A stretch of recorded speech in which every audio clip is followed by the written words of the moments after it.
बिस्मिल्लाहिर्रहमानिर्रहीम अस्सलाम वालेकुम। Welcome to back in my YouTube channel Alharam vlog. Viewers, आज मैं आपके लिए बहुत ही कारगर सी रेसिपी जो है वो लेके आई हूँ। आज मैं आपको बताऊंगी कि हम चिकन जो है उसको किस तरह से वॉश करेंगे। जो चिकन है वो नीट एंड क्लीन भी होगा और उसके अंदर से स्मेल जो है वो ज़रा भी नहीं आएगी। तो जी, तो मैंने 1 kg चिकन लिया है।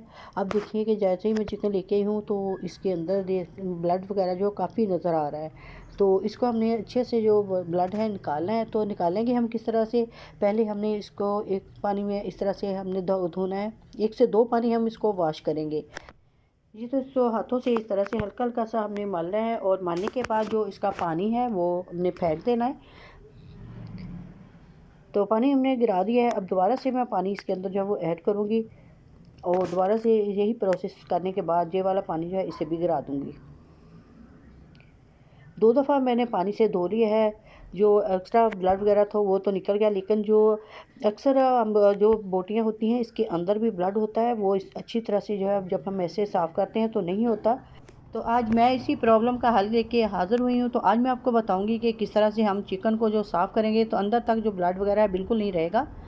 तो क्या करना है, 1 टेबलस्पून नमक का ऐड कर दिया मैंने और साथ में मैं ऐड करूँगी सफ़ेद सिरके के 2 खाने वाले जो चम्मच होते हैं वो सफ़ेद सिरके का जो है वो डालने हैं।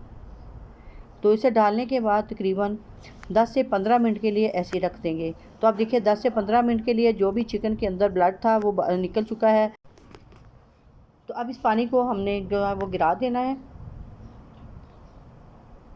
ये देखिए साथ में ब्लड के जो ज़रे ज़रे हैं वो उसके जो हैं वो अच्छे से निकल चुके हैं। और आप देखिएगा कि हर बोटी के अंदर से जो ब्लड है वो अच्छे से जो है वो निकल चुका है। ना ही इसके अंदर से आप चिकन के अंदर से स्मेल आएगी और ना ही इसके अंदर से ब्लड जो है वो निकलेगा। तो माशाल्लाह ये बहुत ही नीट एंड क्लीन चिकन जो है वो हुआ है। अब इसको पानी से धोने के बाद अब हमने इसकी सफाई जो बकाया जो है वो कर लेनी है।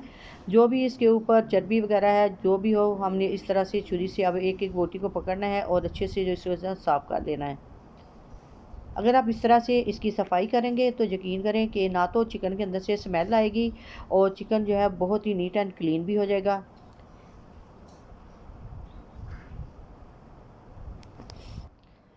जी, तो माशाल्लाह से देखिए चिकन जो है वो बहुत ही नीट एंड क्लीन हो चुका है। उम्मीद करती हूँ कि आपको आज की जो टिप्स है वो बहुत पसंद आई होगी। अगर आपको आज की जो टिप्स है वो पसंद आई तो प्लीज़ लाइक करें, शेयर करें। चैनल पर नए हैं तो प्लीज़ चैनल को सब्सक्राइब करें और इसके साथ ही मुझे दीजिएगा इजाज़त। अपनी दुआ में याद रखिएगा। अल्लाह हाफिज़।